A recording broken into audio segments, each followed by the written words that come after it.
ఏ శుభకార్యానికైనా శుభారంభం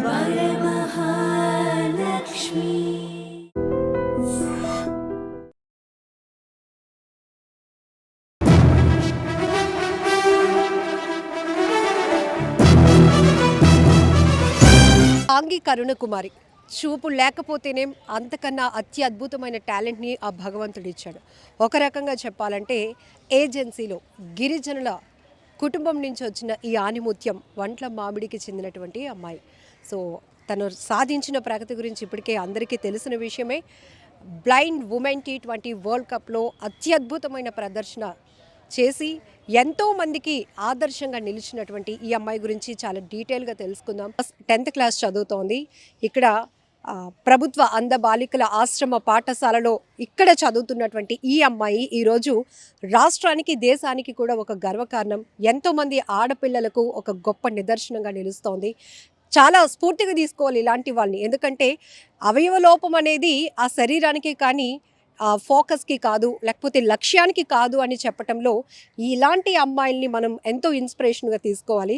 ముందు ప్రిన్సిపల్ మేడంతో మాట్లాడిన తర్వాత, విజయ గారితో మాట్లాడిన తర్వాత కరుణకుమారితో మాట్లాడదాం. నమస్తే మేడం. రియల్లీ గ్రేట్ అండి. ఇది గొప్ప అచీవ్మెంట్. ఎందుకంటే సాధారణంగా ప్రతి ఒక్కరూ తమ లక్ష్యాన్ని ఛేదించే క్రమంలో ఎన్నో ఆటుపోట్లు ఎదుర్కొంటారు. బట్ తన పుట్టుకతోని ఒక లోపం ఉన్నా అది లోపం కాదు అని చెప్పటంలో ఈ అమ్మాయి అత్యద్భుతమైనటువంటి విజయాన్ని అందుకుంది. ఏం చెప్తారు మేడం? అందరికీ నమస్కారం అండి. నా పేరు డి విజయ.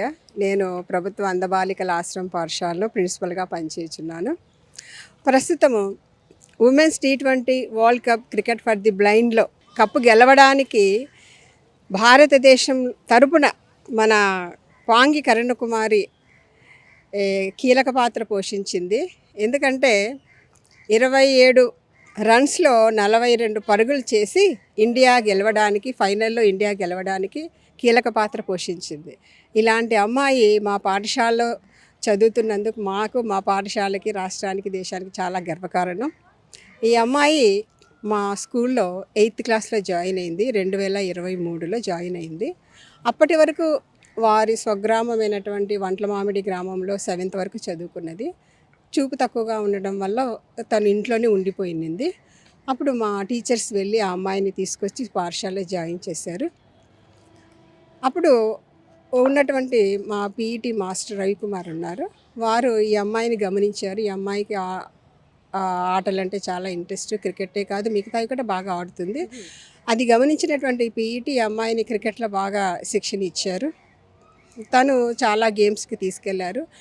డిసెంబర్ 2023లో మొదటిసారిగా తను హైదరాబాద్లో సెలక్షన్స్కి వెళ్ళింది, నేషనల్ సెలక్షన్స్కి వెళ్ళింది. అక్కడ తను సెలెక్ట్ అయ్యింది క్రికెట్కి.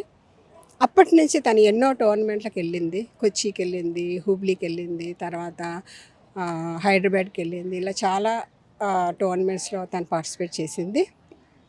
తర్వాత తను రిటైర్డ్ అయిన తర్వాత లాస్ట్ ఇయర్ ఆగస్టు 2024లో దివిస్ సంస్థ చిప్పాడ వాళ్ళు మాకు ఎం సత్యవతి పీఈటీని ఇక్కడ అపాయింట్ చేశారు. సంస్థ వాళ్ళు సపోర్ట్ చేస్తూ ఆ పీఈటీ సత్యవతి ఈ అమ్మాయికి ఇంకా బాగా శిక్షణ ఇచ్చి తను అన్ని టోర్నమెంట్లకు తీసుకెళ్ళడానికి తనే వెనుక ఉండి ఈ దిశగా తను చాలా ప్రయత్నం చేసింది. ప్రతి ఒక్కరిలో ఒక ప్రత్యేకత ఉంటుంది. ఖచ్చితంగా దాన్ని గుర్తించి వెలికి తీస్తే అద్భుతాలు ఎన్నో వస్తాయి.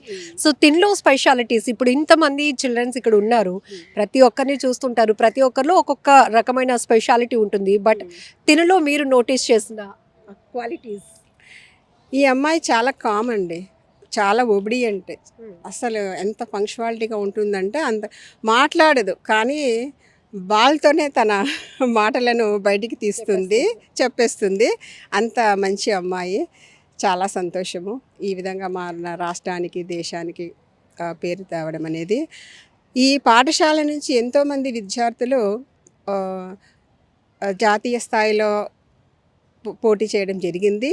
కానీ కరుణ మాత్రం మా పాఠశాలని అంతర్జాతీయ వేదిక మీదకి గర్వపడేలా తీసుకెళ్ళిందని చాలా సంతోషంగా ఉంది. చిన్న అమ్మాయి. ఈ అమ్మాయికి ఇంకా భవిష్యత్తులో ఎన్నో విజయాలు సాధించి అదేవిధంగా తను మంచి పొజిషన్లోకి రావాలని కోరుకుంటున్నాను. దేశానికి రాష్ట్రానికి మంచి పేరు తేవాలని కోరుకుంటున్నాను. మ్యామ్ ఇప్పుడు ఇదే స్కూల్లో ఎంతో మంది చదువుకొని ఉన్నతమైన స్థానాల్లో ఉన్నారు. ఈరోజు కరుణ కుమారిని అప్రిషియేట్ చేయడానికి కూడా మంచి మంచి పొజిషన్స్లో సెట్ అయిన వాళ్ళు కూడా వస్తున్నారు మళ్ళీ. ఇదెలా అనిపిస్తుంది అసలు? మేము రిసీవ్ చేసుకున్నాక నిన్న మేము గ్రాండ్ వెల్కమ్ ఇచ్చాం మా పాఠశాలకు వచ్చినప్పుడు. నిన్న మా పిల్లలకంతా కూడా నేను చెప్పాను, కరుణ కూడా చెప్పాను, ఈ పాఠశాలలో మీరు ఈ పొజిషన్కి వచ్చారమ్మా, ఈ పాఠశాల నుంచి మీరు బయటికి వెళ్ళిన తర్వాత ఏ పొజిషన్లో ఉన్నా కూడా మీరు ఈ పాఠశాలని మర్చిపోవద్దు. ఎందుకంటే ఈ పాఠశాల నుంచి మీకు ఇంత పేరు వస్తుంది కాబట్టి ఫ్యూచర్లో మీరు ఏ పొజిషన్లో ఉన్నా కూడా వచ్చి పాఠశాలకి పిల్లల్ని అందరినీ కూడా ఒకసారి విష్ చేసి వెళ్ళండి అని నిన్ననే నేను చెప్పాను. అది ఈరోజు రాణి గారు ప్రూవ్ చేశారు. చాలా సంతోషంగా ఉంది. రాణి గారు ప్రెసెంట్ ఏం చేస్తున్నారు? జాయింట్ కమిషనర్ అండి, లేబర్. సో కరుణ కుమారి, ఎలా అనిపిస్తోంది ఈ సక్సెస్ని? ఎలా ఎంజాయ్ చేస్తున్నావమ్మా? మనసులో ఎంత రియల్గా నువ్వు చాలా మందికి ఇన్స్పిరేషన్, చాలా గర్వంగా ఉంది నిన్ను చూస్తుంటే, నీ టాలెంట్ వింటుంటే కనుక. ఏం చెప్తావు తల్లి? ముందే మేడం హింట్ ఇచ్చారు నువ్వు చాలా తక్కువ మాట్లాడతావని. ఏమనిపిస్తుంది? నాకు గెలిచినందుకు చాలా ఆనందంగా ఉంది. ఎలా వచ్చింది నీకు ఇంట్రెస్ట్ క్రికెట్ ఆడాలని? నాకు చిన్నప్పటి నుంచి క్రికెట్ ఆడాలని ఇంట్రెస్ట్ మ్యామ్. కానీ నాకు చూపు కనిపించక మా చెల్లి వాళ్ళు ఆడుతున్నప్పుడు ఆడలేకపోయేదాన్ని. సో ఏంటి నీకు సెన్స్? భగవంతుడు ఒక గొప్ప టాలెంట్ ఇచ్చాడు, గొప్ప వరమే అని చెప్పాలి. ఎందుకంటే చూపు లేకపోతే మనం ఏమీ చేయలేము అనుకున్న స్థాయి నుంచి వరల్డ్ కప్లో మన సక్సెస్ని చూపించవచ్చు అనే స్థాయిలో ఉన్నావు నువ్వు ఇప్పుడు. సో ఎట్లా ఆ బాల్ని నువ్వు సెన్స్ ఎట్లా ఫీల్ అవుతావు తల్లి? సౌండ్ వచ్చే పెట్టి కొడతాను మ్యామ్. ఫస్ట్ భయం వేసిందా వరల్డ్ కప్లోకి వెళ్ళటం అంటే? ఆ టీం చాలా మంది ఉంటారు కదా, అట్లాంటి ఏమనిపించింది? చాలా భయం అనిపించింది మ్యామ్. వెళ్ళడానికి కూడా నాకు ధైర్యం లేదు మ్యామ్. ఆటోమేటిక్గా ధైర్యం వచ్చేస్తుందా? అలా మెల్లమెల్లగా వచ్చింది. ఎస్. అమ్మా నాన్న గురించి ఏం చెప్తావు? అసలు వాళ్ళు చాలా అమాయకంగా ఉన్నారు నీకన్నా. ఎందుకంటే మొత్తం ఎంతమంది మీరు? మేము నలుగురు మ్యామ్. నువ్వు? నేను రెండో దాన్ని, ఫస్ట్ మా అన్నయ్య, తర్వాత నేను, నా తర్వాత ఇద్దరు చెల్లెళ్ళు. ఓకే. సో ఇప్పుడు నువ్వు ఇంట్లో ఇన్స్పిరేషను అందరికీ, సొసైటీలో మొత్తం ఇండియా లెవెల్లో అని చెప్పాలి. ఒక రకంగా చెప్పాలంటే ఇంటర్వ్యూ ఎక్కడెక్కడికో వెళ్తుంది, ఇంకా అందరికీ అని చెప్పాలి. సో అమ్మా నాన్న ఫస్ట్ నీ ఇంట్రెస్ట్ నీ చెప్పావా వాళ్ళకి? చెప్పలేదు. చెప్పలేదు. స్కూల్కి వచ్చినాక చెప్పావా? లేదు, అంటే నేను క్రికెట్ ఆడుతున్నానని మా అమ్మ వాళ్ళకి తెలియదు, నేను మా అమ్మ వాళ్ళకి చెప్పలేదు మ్యామ్. ఓకే. సో మీ నాన్నగారితో మాట్లాడినప్పుడు అమ్మో ఎదుగొచ్చిన పాప, అది కూడా చూపు లేదు, మా అమ్మాయిని ఇంకో దగ్గరికి నేను ఎలా పంపించగలను అని డౌట్ పడ్డారట. బట్ నీకు ఆ భయం లేదు? లేదు. అంటే మా నాన్న కూడా ఫస్ట్ సరే ఆడపిల్లవు కదా అంత దూరం ఎలాగ వెళ్తావు అని మా నాన్న కూడా ఒప్పుకోలేదు మ్యామ్. ప్రైమ్ మినిస్టర్ గారిని కలిసి వచ్చారా? కలిసి వచ్చి ఏమన్నారు చెప్పు, పర్వాలేదు. ఏమన్నారు? అది గొప్ప అవకాశం, మాకు అలాంటి అవకాశం రాదు మోడీ గారి దగ్గరికి వెళ్ళటానికి. నీకేమనిపించింది తల్లి? ఏం మాట్లాడారు మీతో? Sweet తినిపించారు ma'am. సేమ్ నాన్న ఎలా మాట్లాడతారు అలాగే మాట్లాడారు ma'am.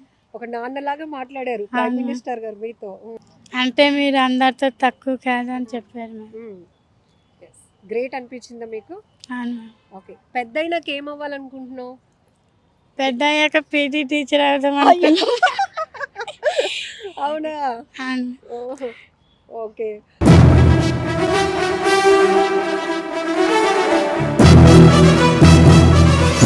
Actually as a PET అందరి అంటే పిల్లలు గ్రౌండ్లో ఎలా ఆడుతున్నారు, వాళ్ళలో ఏం స్కిల్ ఉంది అనేది చూడడమే ఫస్ట్ పీఈటీ డ్యూటీ నాకు తెలిసి. నేను వచ్చిన కొత్తలో తనకి లాంగ్వేజ్ ప్రాబ్లం ఎక్కువ ఉండేది. యాక్చువల్లీ తెలుగు అర్థమయ్యేది కాదు వాళ్ళకి సరిగా. తను నేనేం చెప్తున్నానో తనకి అర్థమవుతుందో లేదో కూడా నాకు అర్థమయ్యేది కాదు. ఫస్ట్ తను దేనికి రెస్పాండ్ అయ్యేది కాదు. అంటే కన్నా ఇలా పడుకొని అంటే ఫీల్డింగ్ చేసేటప్పుడు నార్మల్గా B1s ఎప్పుడు పడుకోవాలి, అలా పడుకొని ఆపు అంటే అలా చూస్తూ ఉండేది, జస్ట్ అలా నిల్చొని ఉండిపోయేది. నాకు అర్థమయ్యేది కదా, అంటే తనకి అర్థమవుతుందా నేను చెప్పేది, అర్థం కావట్లేదా అని. తర్వాత పిల్లలు అంటే తనతో పాటు గ్రౌండ్కి వచ్చే పిల్లలకి అడిగాను, ఏంటి తను రెస్పాండ్ అవ్వట్లేదు, ఇలాగే ఉంటుందా అంటే తనకి లాంగ్వేజ్ అర్థం కావట్లేదు అక్క అని చెప్పారు. అప్పుడు నేను మళ్ళీ దగ్గరికి వెళ్ళి నేను పడుకొని చూపిస్తే అప్పుడు తను ఓకే ఇలాగా అని చెప్పేసి మనం ఏదైతే చూపిస్తామో అది చేసేసేది. చెప్పేది మాత్రం తనకి అంటే అర్థం చేసుకోవడానికి టైం ఎక్కువ పట్టేది, అంటే లాంగ్వేజ్ తెలియక. మొన్న క్రికెట్ సెలక్షన్స్కి వెళ్ళినప్పుడు తనకి ఎట్ ఏ టైంలో 2 ఛాన్సెస్ వచ్చాయి. యాక్చువల్లీ అథ్లెటిక్స్కి సెలెక్ట్ అయింది, దాంతోపాటు క్రికెట్కి కూడా సెలెక్ట్ అయింది. షార్ట్ పుట్ డిస్కస్ త్రో వేస్తుంది తను, మంచి త్రో వేస్తుంది, చాలా బాగా వేస్తుంది. నాకు అర్థం కాలేదు దేనికి తనకి పంపించాలి అనేది. వాళ్ళ పేరెంట్స్ ఏమన్నారంటే మీరు వెళ్ళకుండా అయితే తనకు పంపిస్తే మేము ఒప్పుకోము అని చెప్పారు. నేను క్రికెట్ ఆడేటప్పుడే తనకు చెప్పాను, మీ పేరెంట్స్ పర్మిషన్ తీసుకో, వాళ్ళు ఒప్పుకుంటేనే మేము తీసుకెళ్ళాలి అని. స్కూల్లో ఎంత సపోర్ట్ చేసినా యాజ్ ఎ టైం వాళ్ళ పేరెంట్స్ కూడా అంతే సపోర్ట్ చేయాలి, అంటే వాళ్ళు ఒప్పుకుంటేనే మేము తీసుకెళ్ళగలం. వాళ్ళ పేరెంట్స్ ఏమో మీరు మాకు చెప్పకుండా పంపిస్తే ఒప్పుకోం మేడం, మా పర్మిషన్. వాళ్ళకి ఇదంతా తెలియదు.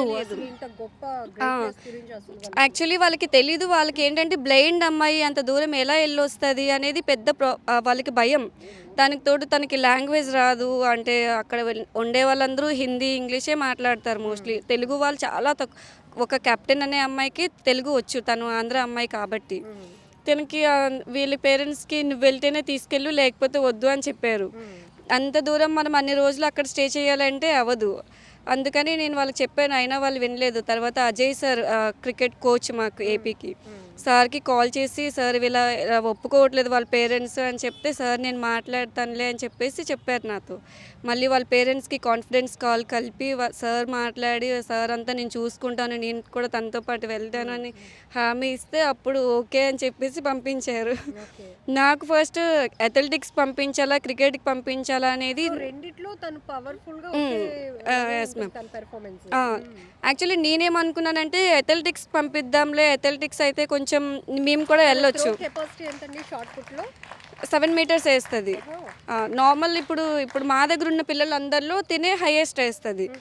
అక్కడ సెలెక్షన్స్లో కూడా అక్కడ చెప్పారు తనకి మంచి ఫ్యూచర్ ఉంటుంది, అథ్లెటిక్స్కి తీసుకురామ్మా ఆపేవద్దు అని చెప్పారు. 2 ఒకేసారి వచ్చేసరికి నాకు అర్థం కాలేదు. అప్పుడు నేనేమనుకున్నానంటే ఏది ముందు వస్తే దానికి ఫస్ట్ పంపిద్దాము, తర్వాత చూద్దాము అని చెప్పి అజయ్ సార్కి చెప్తే క్రికెట్కి పంపిద్దామమ్మా ఫ్యూచర్ ఉంటుంది అని చెప్పేసి అన్నారు.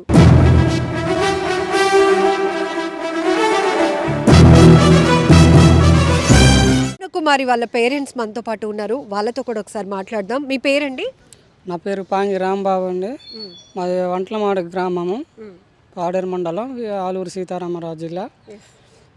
మా పాపని మరి ఈ స్కూల్కి జాయిన్ చేయడం కూడా నేను అంత బేగా ఇష్టపడలేదు. ఎందుకంటే మరి చాలా లాంగ్ ఏరియా కదా, పాప పరిస్థితి బాగలేదు అనేసి నేను జాయిన్ చేసుకోలేను. అక్కడ సడన్గా పాప పరిస్థితి ఇలాగైంది, మీరు అర్జెంటుగా రావాలి పేరెంట్స్ అని నాకు ఫోన్ చేసిన తర్వాత మా చేతుల్లో డబ్బులు ఉండవచ్చు ఉండకపోవచ్చు, అలాంటప్పుడు మేము వెళ్ళలేము కదా అనేసి నేను జాయిన్ చేసుకోవడం చాలా కష్టము, అంత దూరం అనేసి అన్నాను. అయినా సరే సార్ వాళ్ళు మా పాపని ఎలాగైనా మా స్కూల్కి జాయిన్ చేసుకుంటాం, మేము వదిలిపెట్టామనేసి మా గ్రామ సర్పంచ్ వైస్ ప్రెసిడెంట్ గారికి ఫోన్ చేసి పదే ఫోన్ చేసి చెప్పడం జరిగిందట. మొదటి నుంచి పాపకి ఈ క్రీడల పట్ల, స్పోర్ట్స్ పట్ల ఇంట్రెస్ట్ అది మీకు తెలుసా? తెలియదు మేడం. ఈ ఆటలో ఇంట్రెస్ట్ పెట్టుకున్నది అనేసి, ఏ ఆటలో కూడా మేము ఈ ఆటలో మనసు పెట్టుకున్నది, ఇంట్రెస్ట్ తీసుకుని ఉన్నదని మాకు ఏ ఆటలో కూడా మాకు తెలియదు మేడం.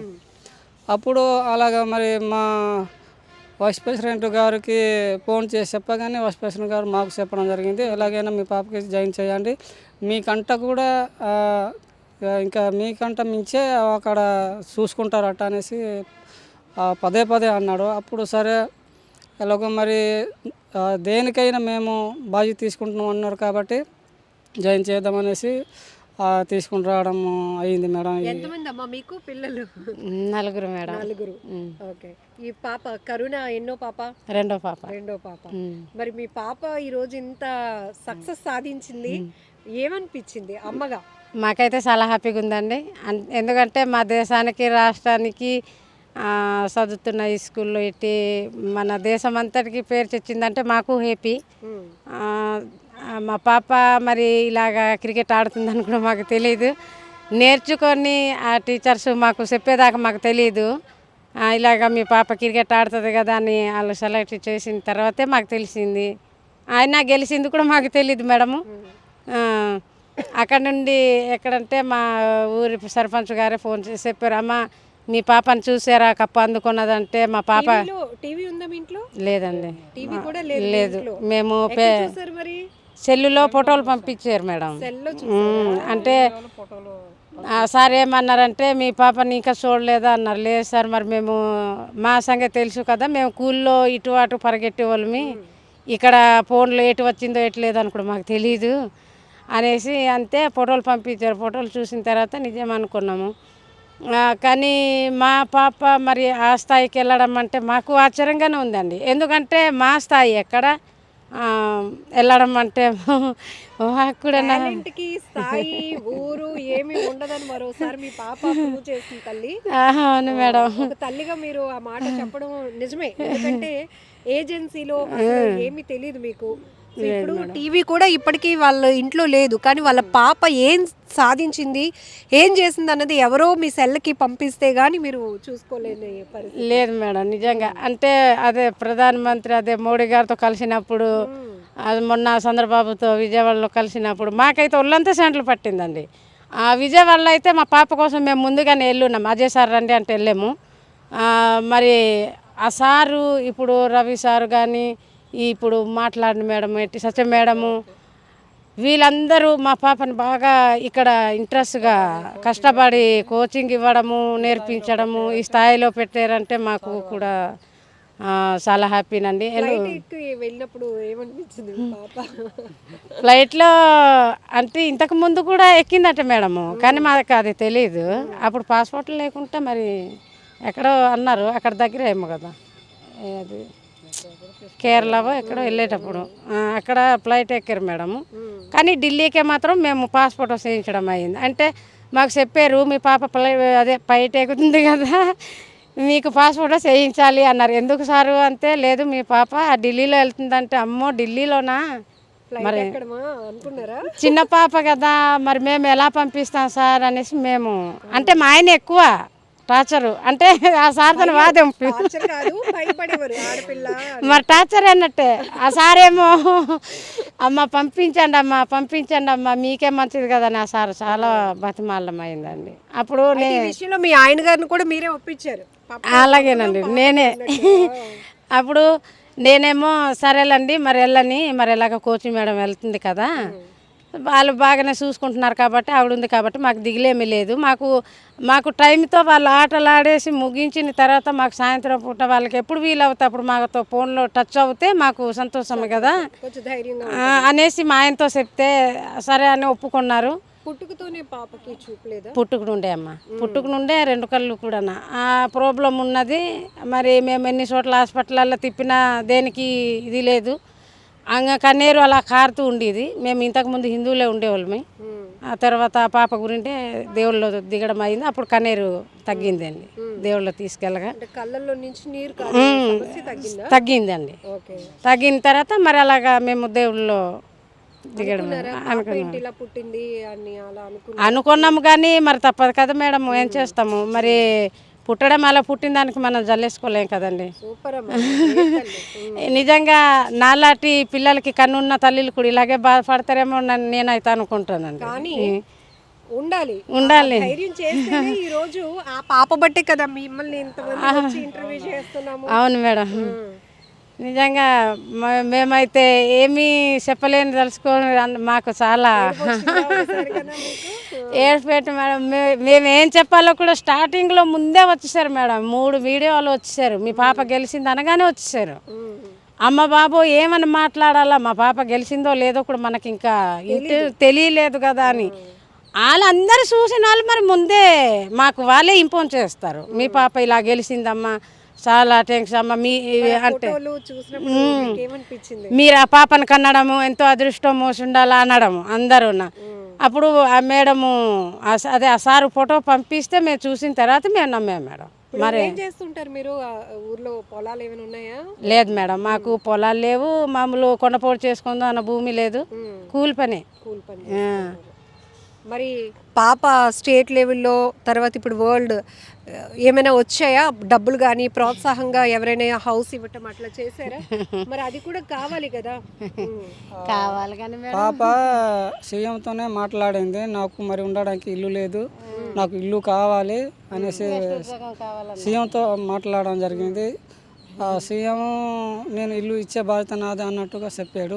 మరి తర్వాత ఎలా ఉంటుందో మరి మాకు తెలియదు, అది గవర్నమెంట్ సిద్ధమే. కానీ ఇప్పుడు మీరు కూలి పని చేసి సంపాదించే దాంట్లో అయితే మీరు ఇల్లు కట్టుకునే పరిస్థితి లేదు. లేదు మేడం, మాది మట్టి గోడ అండి. మట్టి గోడ ఇది ఇలాంటి కొయ్యలతో పాతేసి రేకుల షెడ్ వేసుకొని ఉన్నాం. మట్టితో ఒక ఇల్లు లాగా కూడా లేదు ఇప్పుడు. లేదు. అంటే మామూలుగా ఇలాంటి మట్టి ఉంటుంది కదండి, కొయ్యలు పాతేసి మెత్తున్నాం అన్నమాట, మామూలు మట్టి గోడలు. అది అందుకే మట్టిలో మాణిక్యం పుట్టింది అన్నట్టు వంటల మామిడిలో వజ్రం పుట్టింది. అలాగేనండి కుమారి నిజంగా. ఉద్యోగం అంటే మరి పాప కాలు మరి టీచర్ కోరుకుంటుంది మేడం, టీచర్గా ఉండాలని పాప కోరిక. తెలియదేమి ఇంకా ఏది కూడా ఇది చేస్తాను అన్నప్పుడు ఇంకా మేము అడ్డుపడకూడదు, ఇంకా సపోర్ట్ చేద్దామని మేము అనుకుంటున్నాము.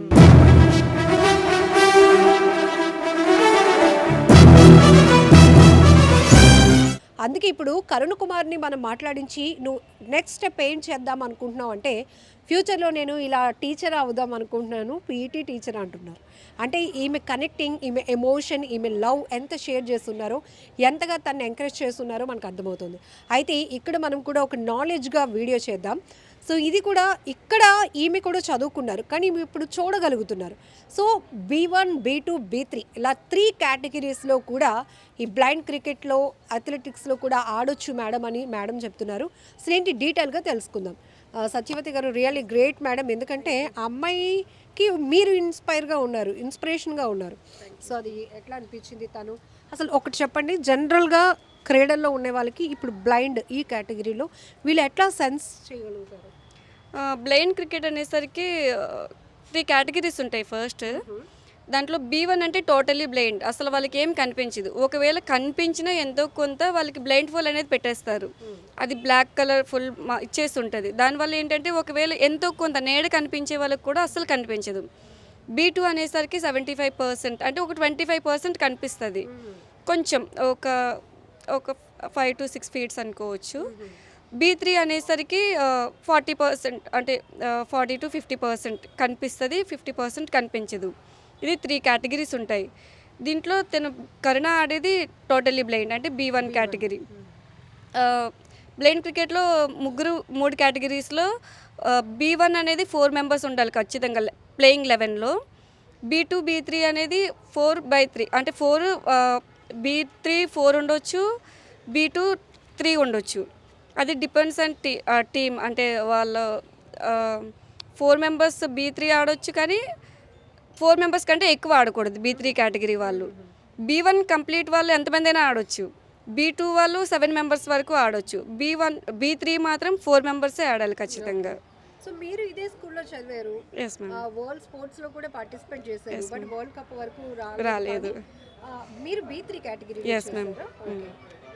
సో అక్కడ మీరు తీసుకున్న థీమ్ ఇప్పుడు మీ స్టూడెంట్ ద్వారా మీరు ఫుల్ఫిల్ చేశారు డ్రీమ్, ఏమనిపించింది? నాకు చాలా హ్యాపీగా ఉంది. యాక్చువల్లీ నేను ఆడాలనుకున్నాను వరల్డ్ కప్, కానీ నా ప్లేస్లో, అంటే నా ప్లేస్లో కాదు, తను చేయగలిగింది. అది నాకు చాలా హ్యాపీగా ఉంది. అంటే నేను చేయలేనిది తను చేసి చూపించింది అనే ఒక, అంటే మాటల్లో చెప్పలేను ఇంకా దాన్ని. జనరల్గా అండి ఇప్పుడు క్రీడాకారులు కానీ ఏ వింగ్లోనైనా టాలెంటర్స్ని చూస్తే ఒకటి వాళ్ళ ఓన్ గోల్ అయి ఉంటుంది, లేదు అంటే వాళ్ళ తల్లిదండ్రుల లక్ష్యం అయి ఉంటుంది. దానికోసం వాళ్ళు పరుగు పెడుతూనే ఉంటారు. కొంతమంది మిడిల్ డ్రాప్ అయిన వాళ్ళు ఉంటారు, శరీరాన్ని పెద్ద కష్టపెట్టడానికి ఇష్టపడిన వాళ్ళు, ఫైనాన్షియల్ సపోర్ట్ లేక మిడిల్ డ్రాప్ అయిన వాళ్ళు ఉంటారు. బట్ మీరు ఈ బ్లైండ్ కేటగిరీలో వరకు చూస్తే కనుక ఎట్లాంటి ఛాలెంజెస్ ఫేస్ చేయాల్సి ఉంటుంది? యాక్చువల్లీ బ్లైండ్ క్రికెట్ అనేసి చాలామంది పేరెంట్స్ ఏంటంటే పంపించడానికి ఇష్టపడరు. అంటే అమ్మాయికి కనిపించదు, దానికి తోడు అమ్మాయి అంత దూరం ఎందుకు, ఎవరు గైడ్ చేస్తారు, అంటే ఇంట్లో ఉండి చూసుకోవడమే. మేము పనికి వెళ్ళిపోతే ఇంట్లో ఎలా ఉంటుంది అనేది మేము అంటే తెలియదు మాకు. అలాంటి అమ్మాయిని అంత దూరం ఎలా పంపిస్తాము, అక్కడ ఎవరు చూసుకుంటారు అనేది వాళ్ళ పేరెంట్స్ ఫస్ట్ ఆలోచిస్తారు. మేము ఎంత చెప్పినా ఇంకా అలా కాదండి, అంటే తను ఆడగలదు, మేము వెళ్తాం, మేము సపోర్ట్ చేస్తామని చెప్పినా వాళ్ళు కొంతమంది పేరెంట్స్ అయితే అసలు ఒప్పుకోరు. యాక్చువల్లీ కన్నా వాళ్ళ పేరెంట్స్ కూడా ఒప్పుకోలేదు. ఫస్ట్ మీరు ఎలా పంపిస్తారో మేము చూస్తాం మా పర్మిషన్ లేకుండా అని చెప్పేసి అనే స్టేజ్కి వచ్చేసారు. ఇంకా అజయ్ సార్ అంటే ఏపీ క్రికెట్ టీం కోచ్ సార్తో మాట్లాడి అలా ఇలా వీళ్ళ పేరెంట్స్ సిచ్యువేషన్ అంతా చెప్తే ఇంకా సార్ వాళ్ళ పేరెంట్స్తో మాట్లాడి సారే ఒప్పించి తనకి పంపించడంలో హెల్ప్ చేశారు. చోట మనం హ్యాపీగా ఉండాలంటే సరౌండింగ్లో ఉన్న ఎన్విరాన్మెంట్లో ఇది మనకు నచ్చుతుంది, నచ్చట్లేదు, ఆ వ్యక్తులు ఇలా ఉన్నారు అలా ఉన్నారని ఒక అనాలిసిస్కి రాగలుగుతాం. బట్ బ్లైండ్లో ఉన్న వాళ్ళు ఎట్లా అక్కడ ఉన్న ఎన్విరాన్మెంట్ని ఓన్ చేసుకోవాలి అంటే వాళ్ళు ఎట్లా చూస్తారు అది పరిస్థితి? యాక్చువల్లీ వాళ్ళకి అక్కడ ఉండే అంటే వాతావరణంకి అడ్జస్ట్ అవ్వడానికి టైం పడుతుంది. ఫస్ట్ అంటే వాళ్ళ చుట్టుపక్కల ఉండే ప్లేస్ ఎలా ఉంది. B1 అనేసరికి ఇంకా వాళ్ళు డైరెక్ట్గా ఇంకా బ్లాంక్, అంటే ఆ ప్లేస్ ఏంటో తెలియదు, అక్కడ వాతావరణం ఎలా ఉంటుందో తెలియదు. అక్కడ దానికి తోడు తిని వెళ్ళే ప్లేస్ అంతా హిందీ, తనకి అసలు తెలుగే సరిగ్గా రాదు. తెలుగే సరిగ్గా రానమ్మాయి అక్కడికి వెళ్ళి ఎలా ఇదవుతుందని నేను కూడా చాలా భయపడ్డాను. యాక్చువల్లీ అక్కడ టీంలో నాకు తెలిసిన ప్లేయర్స్ ఉన్నారు, వాళ్ళకి కాల్ చేసి ఎలా ఉంటుంది ఏంటి అంటే వాళ్ళు కూడా నార్మల్గా తను ప్లేయింగ్ వరకు అయితే చాలా బాగా ఆడుతుంది, కాకపోతే లాంగ్వేజ్ ఇష్యూ వల్ల అందరితో కలవలేకపోతుంది కొంచెం అని చెప్పారు ఫస్ట్లో. తర్వాత మళ్ళీ వాళ్ళే కాల్ చేసి ఏం భయపడక్కర్లేదు, తను బాగానే కలుస్తుంది, లాంగ్వేజ్ రాకపోయినా మేము ఏదైనా చెప్తుంటే అర్థం చేసుకోవడానికి ట్రై చేస్తుంది, ఓకే బాగానే ఉంది, బాగా ఆడుతుంది అని చెప్పి. సో ఇక్కడ టీమ్ స్పిరిట్ ఉంటుంది క్రికెట్లో. అయితే ఇండివిజువల్గా అథ్లెటిక్స్లోకి వెళ్ళినప్పుడు వీళ్ళు క్యాపబిలిటీ యాజ్ ఎ కోచ్గా, పీఈటీ కోచ్గా, అంటే అథ్లెటిక్స్లో వీళ్ళు ఏది చూస్ చేసుకుంటే బాగుంటుంది అని మీరు సజెస్ట్ చేస్తారు జనరల్లీ? అంటే నార్మల్గా అథ్లెటిక్స్ అనేసరికి రన్నింగా లేకపోతే త్రోసా అనేది వాళ్ళ పవర్ని బట్టి, అంటే కొంతమంది సన్నంగా ఉండి లెగ్ పవర్ ఉండే వాళ్ళకి రన్నింగే better, running or long jump. ఇప్పుడు హ్యాండ్ పవర్ ఉండే వాళ్ళకి త్రోస్ బెటర్. దాన్ని బట్టి వాళ్ళు అంటే వాళ్ళు ఫస్ట్ గ్రౌండ్కి వచ్చిన 1 month మేము అదే చూస్తాం, అంటే వీళ్ళు దేనికి బాగా ఇదవుతారు, దేంట్లో వీళ్ళు రాణించగలరు అనేది. ఇప్పుడు కన్నా అయితే యాక్చువల్లీ తను మంచి త్రోయింగ్ ఈవెంట్స్లో అయితే బాగా రాణిస్తుంది అనుకున్నాను, కానీ ఫస్ట్ దీంట్లో వచ్చింది. మీరు అబ్జర్వ్ చేశారు, బట్ అథ్లెటిక్స్కి వెళ్తే బాగుంటుందని మీ అభిప్రాయం? నేను యాక్చువల్లీ నేనేమనుకున్నానంటే అథ్లెటిక్స్లో shot put, discus throw, javelin throw 3 events ఆడుతుంది, అంటే హ్యాండ్ పవర్ చాలా ఎక్కువ. యాక్చువల్లీ నేనేమనుకున్నానంటే ఇప్పుడు క్రికెట్ అనేది టీమ్ గేమ్లో తనకి లాంగ్వేజ్ ప్రాబ్లం పెద్దది, అంటే ఎవరు సెలెక్ట్ అవుతారు ఎవరు అవరు అనేది తెలియదు. అంటే ఆంధ్ర నుంచి ఎంతమంది ప్లేయర్స్ ఉంటారు కూడా మనం ఎక్స్పెక్ట్ చేయలేము. ఇప్పుడు అన్ఫార్చునేట్లీ తను ఒక్కరిదయ్యే సెలెక్ట్ అయ్యింది, దానివల్ల లాంగ్వేజ్ ప్రాబ్లం అవుతుంది, వద్దు అని నేను అనుకున్నాను. అంటే అక్కడికి వెళ్ళినా సర్వైవ్ అవ్వగలదా లేదా అనేది నేను ఆలోచించాను. అదే అథ్లెటిక్స్ అనేసరికి ఏమవుతుందంటే తనతో పాటు గైడ్ వెళ్ళొచ్చు. ఇప్పుడు B1 కాబట్టి తనతో పాటు మనం అమౌంట్ పెట్టుకునైనా వెళ్ళొచ్చు. క్రికెట్లోకి మనం అమౌంట్ పెట్టుకొని కూడా వెళ్ళడానికి లేదు, అంటే టీమ్ గేమ్ కాబట్టి టీం అందరూ కోఆర్డినేట్ అవ్వాలి. ఇప్పుడు మనం వెళ్ళి మధ్యలో మాట్లాడుతూ ఉంటే తన టీంతో కలవడానికి లేట్ అవుతుంది. అందువలన ఎవరిని బయట వాళ్ళని అలౌడ్ చేయరు, కోచ్ అయినా పేరెంట్ని కూడా అలౌడ్ చేయరు. అదే అథ్లెటిక్స్ అనుకో ఖచ్చితంగా B1 కాబట్టి తనతో పాటు ఒకరు వెళ్ళవచ్చు. నేను అందుకని ఏమనుకున్నానంటే తను టోటల్లీ బ్లైండ్, దానితో లాంగ్వేజ్ ఇష్యూ ఉంది కాబట్టి అథ్లెటిక్స్లో పెడదాము అని నేను అనుకున్నాను, కానీ క్రికెట్లో రాణించింది. సో ఇప్పుడు ఇలా ఆ అమ్మాయి కప్పు పట్టుకున్నప్పుడు మీకేమనిపించింది? నాకు చాలా హ్యాపీగా అనిపించింది. Please subscribe to iDream. Please subscribe to iDream. Please subscribe iDream. And please subscribe to iDream. For more videos, subscribe to iDream. Please like, share and subscribe to the channel. Congratulations, iDream. Subscribe to iDream. Subscribe to iDream. So subscribe to iDream Media. iDream team andarki huge congratulations. Please subscribe iDream Media. Please subscribe to iDream. Subscribe iDream. Please subscribe to iDream. iDream అంటే నా కళల ఛానల్ను subscribe చేసుకున్న నోరు తిరుగుతలేదు, మీరైతే గంట గుర్తు కొట్టండి. For more such videos, please subscribe to iDream. Subscribe to iDream. Please subscribe to iDream. Please subscribe iDream Media. Please do subscribe to iDream. Please subscribe to iDream Media. For best entertainment and information, please subscribe iDream. And don't forget to subscribe to iDream.